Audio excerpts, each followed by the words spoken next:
KV மின்சார இணைப்பு வட்டாரம் பகுதியில் 3 யூனிட் இருக்குது. 3 யூனிட்டில் ஒரு யூனிட்டில் மின்கசிவு ஏற்பட்டு அதனுடைய விளைவாக ஃபயர் ஆகிடுச்சு. ஃபயர் ஆனது விளைவாக அதுக்கு பக்கத்தில் இருக்கிறதும் ஃபயர் ஆகிடுச்சு. ஆனால் நம்முடைய தீயணைப்பு அதிகாரிகள் அதே போன்ற நம்முடைய மின்சாரத்துறை அதிகாரிகள் தான் வந்து காவல்துறை அதிகாரிகள் ஒன்றை காப்பாற்றிட்டாங்க. ஆனால் வேறு ரெண்டையும் காப்பாற்ற முடியல. ஃபயர் ஆகிட்டதால பெரிய லெவலில் காலிட்டதால் இது பண்ண முடியும்.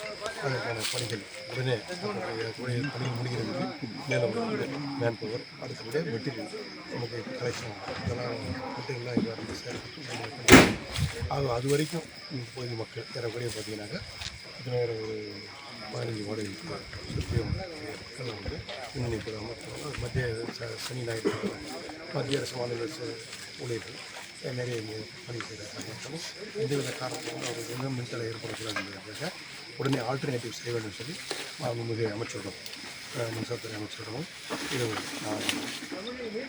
பேசுகிறேன் மாவட்ட ஆட்சியரோடு பேசி அதற்கான மாற்று ஏற்பாடு செய்வதற்கான அதிகாரிகள் உறுதியளிச்சிருக்காங்க. அதுவும் மிக விரைவில் இந்த முயற்சி எடுத்து மிக விரைவில் அந்த பணியும் சார், இப்போ அதிகாரிகள் எவ்வளோ இணைப்புகள் இந்த துணை மின் நிலையத்துலேருந்து போகுது? 30,000 மின் இணைப்புகள். ஓகே, 30,000 மின் இணைப்புகள் இப்போ பேக் ஃபிட்டிங் போகிறது வேகமாக ரெடி பண்ணிக்கிறோம். இன்னும் ஒரு 2 மணி நேரத்தில் ஓரளவுக்கு மின்சாரம் நம்ம பேக் ஃபிட்டிங் கொடுத்துருவோம். இப்போ எரிஞ்சு போன எதுக்கு நாங்கள் இப்போ இங்கே என்ன போயிருக்குன்னு தெரிஞ்சு அதுக்கு ஏற்ற மாதிரி துரிதமாக நடவடிக்கை எடுத்து அதுக்கு மின்சாரம் இணைப்பு வந்து அது தான் இந்த இப்போ இனிமேல் தான் அணைஞ்சிருக்கு. இனிமேல் தான் அது இன்னும் செக் பண்ணிட்டு பார்க்கணும் எதனால் ஏற்படுது. இந்த பேர் என்ன பேர்? என் பேர் ஏடி பட்டாண்டாம்.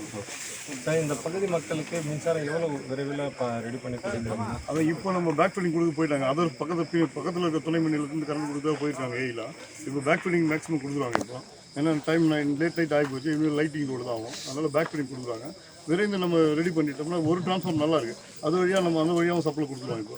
இப்போ குறைந்த மின்சாரம் இப்போ வழங்க இருக்கிறதால மக்கள் வந்து என்னென்ன பயன்படுத்தணும் பயன்படுத்தக்கூடாது வீடுகள்? ஏசி பயன்படுத்தாமல் இருந்தால் கொஞ்சம் நல்லா இருக்கும்.